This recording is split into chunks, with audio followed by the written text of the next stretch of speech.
자, 오늘 6번째 시간 시작해보도록 합시다. Let's go! 자, 화면에 보이는 이 사람은 베게너라는 사람입니다. 베게너. 오늘은 이 사람이 이야기의 시작입니다. 자, 이 사람이 주장한 것으로부터 우리가 앞으로 이야기를 쭉쭉 한번 살펴보도록 하겠습니다. 자, 여기 보이는 건 세계 지도입니다. 자, 옛날 이 베게너는 이 세계 지도를 보고 어떠한 생각을 하였는가? 자, 이게 지금 이 대륙들이 이렇게 있는데, 이 대륙들이 아주 오래전 옛날에는 하나로 합쳐져 있지 않을까라고 생각을 하게 됩니다.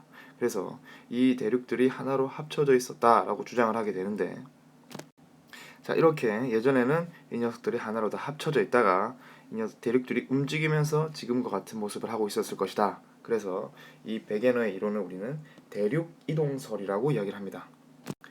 자, 이렇게 대륙들이 이동한다는 걸 주장을 하기 위해서는 그 증거를 제시해야겠죠.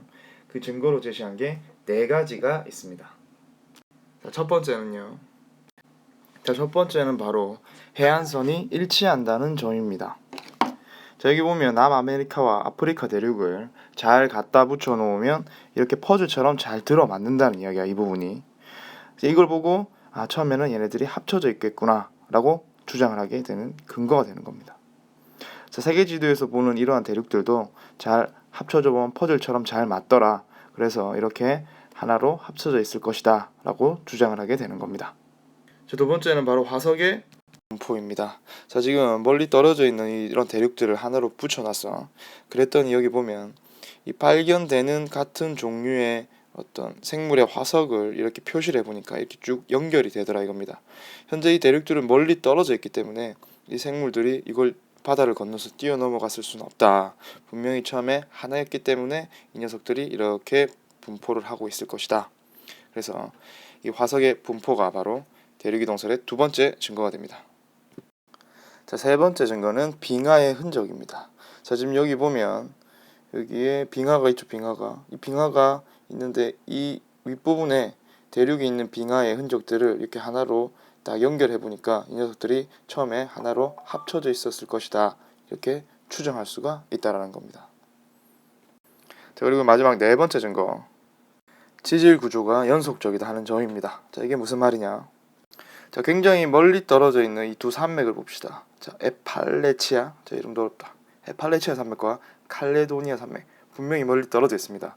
근데 이 두 산맥의 어떤 지질 구조를 한번 분석해 봤더니, 자, 여기에서 보는 바와 같이 이 퇴적물들이 이렇게 쌓여 있는 순서가 똑같더라는 겁니다. 이거는 우연히 이렇게 멀리 있는 두 산맥의 그 지질 구조가 같을 수가 없다. 처음에 대륙이 하나로 이렇게 붙어 있었기 때문에 같이 쌓인 것이다 라고 추측을 하면서 이런 지질 구조의 연속성이 대륙이동설의 네 번째 증거가 됩니다. 이 네 가지 증거를 이용해서 베게너는 대륙이 이동한다 주장을 했지만 대륙이 어떤 원리에 의해서 이동을 하느냐라는 질문에 답을 하지 못했기 때문에 그 당시에는 인정을 받지 못했습니다. 자, 두 번째, 이 다음에 이제 이 홈즈라는 굉장히 잘생긴 아저씨가 멘틀 대류설을 주장하게 됩니다. 자, 그러면 베게너가 주장한 대륙 이동설이 맞는데 어떻게 대륙이 이동하느냐 이걸 이제 설명하지 못했다, 그지? 근데 이 홈즈가 그거를 설명을 하게 됩니다. 자, 여기 통에다가 물을 담아서 이 불로 가열을 해봅시다. 그럼 물이 끓겠죠. 자, 그럼 이때 여기에 나무 도막을 하나 두고, 자, 옆에 작은 나무 도막을 또 하나 올려 놓읍시다. 자, 물이 끓으면 어떻게 됩니까? 자, 물이 이렇게 대류를 하게 되겠죠. 대류를 하면서 나무 도막이 이렇게 멀어지게 됩니다.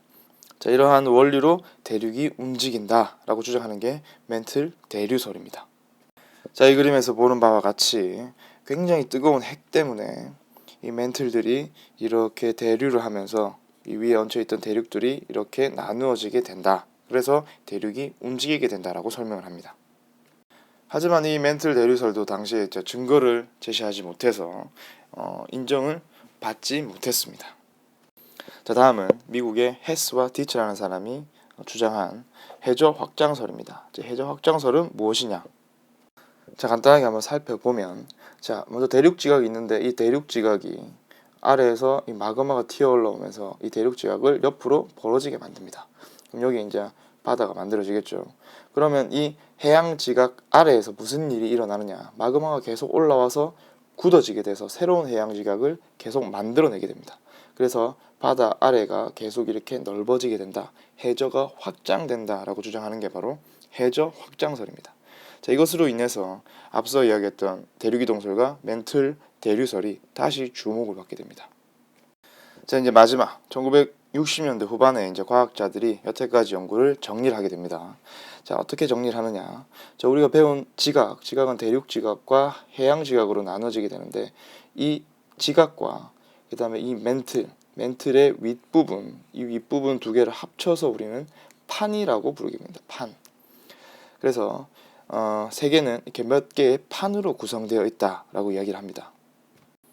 자, 이런 식으로 인도, 오스트레일리아 판, 이렇게 몇 개의 판으로 우리 지구가 구성되어 있고, 이 멘틀의 대류 때문에 이 판들이 서서히 움직이게 된다라고 이야기를 하게 됩니다.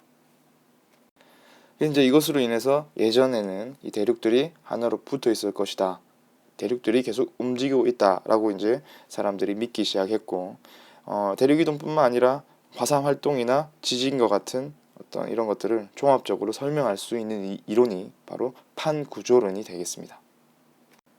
자, 쭉 정리를 하면, 자, 백예능과 처음 주장한 대륙이동설, 이 네 가지 증거를 제시하게 됩니다. 그 다음에 이게 받아들이지 못하지만 뒤에 멘틀 대류설을 홈즈가 주장하게 되고, 이것도 받아들여지지 못하지만 최근에 해저 확장설을 뒷받침할 수 있는 증거를 발견하게 됩니다. 그 다음에 이런 것들을 다 종합해서 최근에 이제 판구조론이라는 걸 완성을 합니다. 그래서 이 대륙 지각과 해양 지각 이 부분과 멘틀의 윗부분, 이걸 합쳐서 판이라고 부른다. 그래서 세계는 몇 개의 판으로 이렇게 구성이 되어 있고, 이 녀석들이 멘틀의 대류에 의해서 움직인다라고 이야기를 하는 겁니다. 자, 오늘 수업은 여기까지입니다. 다음 시간까지 앞으로 항상 꾸준히 동영상을 보고 오도록 합시다. 안녕.